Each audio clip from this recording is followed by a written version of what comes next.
ನಮಸ್ಕಾರ. ರಿವ್ಯೂ ಚಾನಲ್ಗೆ ಸ್ವಾಗತ. ನಾನು ಸೌಖ್ಯ ಗಾಂಕರ್. 2,000 ಕೋಟಿಯ ಬಿಗ್ ಬಾಂಬ್ ಬ್ಲಾಸ್ಟ್. ಎಲೆಕ್ಷನ್ಗೋಸ್ಕರ ಬಹಳ ದೊಡ್ಡ ಅಕ್ರಮವನ್ನು ನಡೆಸಲಾಗಿದೆಯಾ, ಸೀಕ್ರೆಟ್ ಅನ್ನ ಸಂಪೂರ್ಣವಾಗಿ ಹೊರಗಿಡ್ತೀವಿ ಅಂತ ಬಿಜೆಪಿ ಈಗ ದಾಖಲೆಗಳನ್ನು ತೆಗಿತಾ ಇದೆ. ವಾಲ್ಮೀಕಿ ಹಗರಣ, ಮೂಡಾ ಕೇಸ್, ಅಪೆಕ್ಸ್ ಬ್ಯಾಂಕ್ನ ವಿಚಾರಗಳೆಲ್ಲ ಒಂದೊಂದೇ ತೆರೆದುಕೊಳ್ತಿರುವಾಗ ಇಡಿ CBI ಕುಣಿಕೆ ಬಿಗಿಯಾಗ್ತಿರೋ ಹೊತ್ತಲ್ಲಿ ಮತ್ತೊಂದು ದೊಡ್ಡ ವಿಚಾರ ಈಗ ಓಪನ್ ಆಗ್ತಿದೆ. ಮಾಹಿತಿನ ಮುಂದೆ ಇಡ್ತಾ ಹೋಗ್ತೀವಿ. ಮಿಸ್ ಮಾಡಿದ್ರೆ ನಮ್ಮ ಚಾನಲ್ನ ಸಬ್ಸ್ಕ್ರೈಬ್ ಮಾಡಿ, ನಿಮ್ಮ ಅಭಿಪ್ರಾಯ ಕಮೆಂಟ್ ಮಾಡಿ ತಿಳಿಸಿ. ಎಸ್ ವೀಕ್ಷಕರೇ, ಮುಖ್ಯಮಂತ್ರಿಗಳ ಕುರ್ಚಿಯನ್ನೇ ಅಲುಗಾಡಿಸುವ ಮಟ್ಟಿಗೆ ಹಗರಣಗಳು ಟೆನ್ಷನ್ ಆಗಿದೆ ಸರ್ಕಾರಕ್ಕೆ. ಡ್ಯಾಮೇಜ್ ಕಂಟ್ರೋಲ್ಗೆ ಯಾವ ರೀತಿ ಹೆಜ್ಜೆಯನ್ನಿಡಬೇಕು ಅಂತ ಹುಡುಕಾಡೋ ಥರ ಆಗಿದೆ ಈಗ. ಕನ್ನಡಿಗರಿಗೆ ರಿಸರ್ವೇಷನು ಮತ್ತೊಂದು ಎಲ್ಲ ಇದೇ ಕಾರಣಕ್ಕೇನೋ ಚರ್ಚೆಗಳಾಗ್ತಿವೆಯಲ್ಲ, ಅಷ್ಟು ಟೆನ್ಷನಲ್ಲಿದ್ದಾರೆ ಮುಖ್ಯಮಂತ್ರಿಗಳು.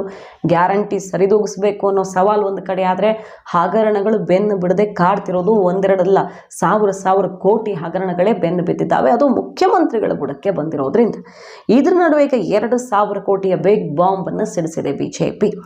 ಲೋಕಸಭಾ ಚುನಾವಣೆಗೆ ಹಣ ಸಂಗ್ರಹಿಸೋದಕ್ಕೆ BBMPಯಲ್ಲಿ ದೊಡ್ಡದೊಂದು ಪ್ಲಾನ್ ಅನ್ನೇ ಮಾಡಿತ್ತು ಕಾಂಗ್ರೆಸ್ ಅಂತ ಈಗ ಬಾಂಬ್ ಸಿಡಿಸಿರೋದು.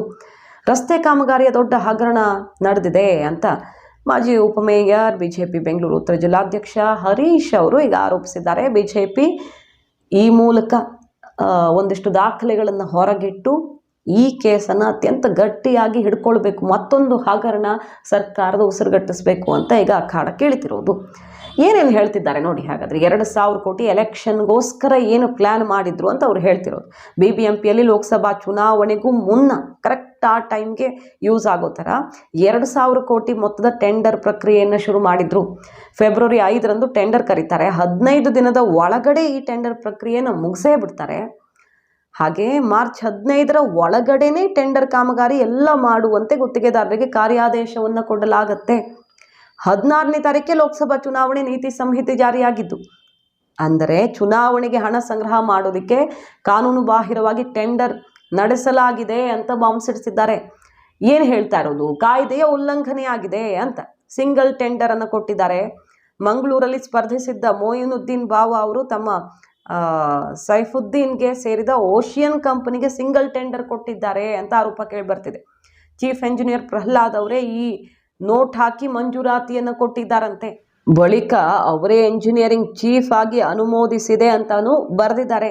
2018-19ರ ಟೆಂಡರ್ ರದ್ದು ಮಾಡದೇನೆ ಯಾರೋ ಒಬ್ಬರ ಓಲೈಕೆಗೆ ಸಿಂಗಲ್ ಟೆಂಡರ್ ಕೊಟ್ಟಿದ್ದಾರೆ ಅಂತ ಈಗ ಆರೋಪ ಕೇಳಿ ಬಂದಿರೋದು. ಇನ್ನು ಲೋಕಾಯುಕ್ತದಲ್ಲಿ ದೂರು ಕೊಡ್ತೀವಿ, ಎಲ್ಲ ದಾಖಲೆಗಳನ್ನು ಹೊರಗಿಡ್ತೀವಿ ಅಂತ ಹೇಳ್ತಿದ್ದಾರೆ. ನಿಯಮದ ಪ್ರಕಾರ 25 ಕೋಟಿಗೂ ಅಧಿಕ ಮೊತ್ತದ ಕಾಮಗಾರಿ ಆದರೆ ಅದಕ್ಕೊಂದಿಷ್ಟು ನಿಯಮಗಳಿರ್ತವೆ, ಹಿಂಗೇ ಮಾಡಬೇಕು ಅಂತ. ನಿರ್ದಿಷ್ಟ ತಾಂತ್ರಿಕ ಸಮಿತಿಯ ಮುಂದೆನೇ ಹೋಗಬೇಕದು, ಬೇಕಾಬಿಟ್ಟಿಯಾಗಿ ಹೋಗೋ ಹಾಗಿಲ್ಲ. ಆ ಸಮಿತಿಯನ್ನೇ ವಿಸರ್ಜಿಸಿದ್ದಾರೆ. ತಾಂತ್ರಿಕ ಸಮಿತಿ ಮುಂದೆ ಎಲ್ಲ ಆಗಬೇಕಾಗಿದ್ದು ಆ ಸಮಿತಿಯನ್ನೇ ವಿಸರ್ಜಿಸಿದ್ದಾರೆ. ಇವರೇ ತಾಂತ್ರಿಕ ಸಮಿತಿ ಮಾಡಿಕೊಂಡಿದ್ದಾರೆ. ಸೂತ್ರಧಾರಿ ಪ್ರಹ್ಲಾದ್ ಅವರೇ ಅನುಮೋದನೆ ಕೊಟ್ಟು ಬಿಟ್ಟಿದ್ದಾರೆ. ಇತ್ತೀಚೆಗೆ 2,000 ಕೋಟಿ ಮೊತ್ತದ ವೈಟ್ ಟಾಪಿಂಗ್ ಕಾಮಗಾರಿಗೆ DCM ಚಾಲನೆ ಕೊಟ್ಟರು. ಇದು ಅತಿ ದೊಡ್ಡ ಹಗರಣ. ಈ ಸಂಬಂಧ ಲೋಕಾಯುಕ್ತಕ್ಕೆಲ್ಲ ದಾಖಲೆಗಳನ್ನು ಕೊಡಲಿದ್ದೀವಿ, ದೂರು ಕೊಡ್ತೀವಿ ಅಂತ ಈಗ ಬಾಂಬ್ ಸಿಡಿಸಿದ್ದಾರೆ. ಉತ್ತಮ ರಸ್ತೆಗಳು ಚೆನ್ನಾಗಿದ್ದದ್ದೇ ಕಂಡೀಷನ್ನಲ್ಲಿ ಇದ್ದಿದ್ದಕ್ಕೇನೆ ವೈಟ್ ಟಾಪಿಂಗ್ಗೆ ಹಣ ರಿಲೀಸ್ ಮಾಡಿಸಿದ್ದಾರೆ. ಈ ರೀತಿ ಬಹಳ ಪ್ಲಾನ್ ಮಾಡಿ ಎಲೆಕ್ಷನ್ಗೂ ಮುನ್ನ 3-4 ತಿಂಗಳ ಹಿಂದೆನೆ ಸಿಂಗಲ್ ಟೆಂಡರ್ ಮಾಡಿ 15 ದಿನಗಳ ಒಳಗಡೆ ಎಲ್ಲ ಮುಗಿಸಿ ಎಲೆಕ್ಷನ್ಗೆ ಹಣ ರೆಡಿ ಮಾಡ್ಕೊಂಡಿದ್ದಾರೆ. ಈ 2,000 ಕೋಟಿ ಟೆಂಡರ್ ಪ್ರಾಜೆಕ್ಟ್ಗಳ ಮೂಲಕ ಎಲೆಕ್ಷನ್ಗೆ ಭರ್ಜರಿಯಾಗಿ ದುಡ್ಡೆತ್ತಿದ್ದಾರೆ ಅಂತ ಬಾಂಬ್ ಸಿಡಿಸಿದ್ದಾರೆ. ಈಗ ದಾಖಲೆಗಳನ್ನು ಲೋಕಾಯುಕ್ತಕ್ಕಿಟ್ಟು ಸರ್ಕಾರದ ಬಣ್ಣ ಬಯಲು ಮಾಡ್ತೀವಿ, ನಿಯಮವನ್ನು ಮೀರಿ ಯಾವ ರೀತಿ ಅಕ್ರಮ ಎಸಗಿದ್ದಾರೆ ಎನ್ನುವ ಆರೋಪವನ್ನು ಮಾಡ್ತಿರೋದು. ಸೊ ಕಾದ್ ನೋಡಬೇಕು, ಇದಕ್ಕೆ ಸಂಬಂಧಪಟ್ಟಂತಹ ಸೂಕ್ತ ದಾಖಲೆಗಳನ್ನು ಬಿಜೆಪಿ ಇಟ್ಟು ಸರ್ಕಾರಕ್ಕೆ ಮತ್ತೊಂದು ಸಂಕಷ್ಟ ತಂದಿಡಲಿದೆಯಾ? ನಿಜಕ್ಕೂ BBMP ವ್ಯಾಪ್ತಿಯಲ್ಲಿಯೂ ಅತಿ ದೊಡ್ಡ ಅಕ್ರಮ ನಡೆದಿದೆಯಾ? ಹಾಗಾದರೆ ಎಲೆಕ್ಷನ್ಗೋಸ್ಕರ ನೋಡಬೇಕು ಎಲ್ಲಿಗೆ ಹೋಗುತ್ತೆ ಈ ಕೇಸ್ ಅಂತ. ಯಾಕಂದರೆ ವಾಲ್ಮೀಕಿ ನಿಗಮದ ಕೇಸಲ್ಲಿ ಈಗ ಇಡಿ ಅತಿ ದೊಡ್ಡ ರಹಸ್ಯವನ್ನೇ ಹೊರಗೆಳೆದಿದೆ. ನಿಗಮದ ಹಣ ಅಕ್ರಮ ವರ್ಗಾವಣೆಯಾಗಿ ಎಲ್ಲಿಗೆ ಹೋಯ್ತು ಅಂದರೆ ಎಲೆಕ್ಷನ್ಗೆ ಮದ್ಯ ಖರೀದಿಗೆ ಹೋಗಿದೆ ಅಂತ ದಾಖಲೆನೂ ಸಿಕ್ಕಿದೆ. ಹಣ ಹಂಚೋದಕ್ಕೆ ಅಥವಾ ಎಲೆಕ್ಷನ್ ಬೇರೆ ಬೇರೆ ಕೆಲಸಕ್ಕೆ ಹೋಗಿದೆ ಅಂತ ನಾಗೇಂದ್ರ ಅತ್ಯಾಪ್ತನ ಮೊಬೈಲ್ ಮೂಲಕವೇ ಸಾಕ್ಷಿಯನ್ನು ಹೊರಗೆಳೆದಿದೆ. ಅಧಿಕೃತವಾಗಿ ಇಡಿ ಅದನ್ನು ಪ್ರಕಟಣೆಯೂ ಮಾಡಿದೆ.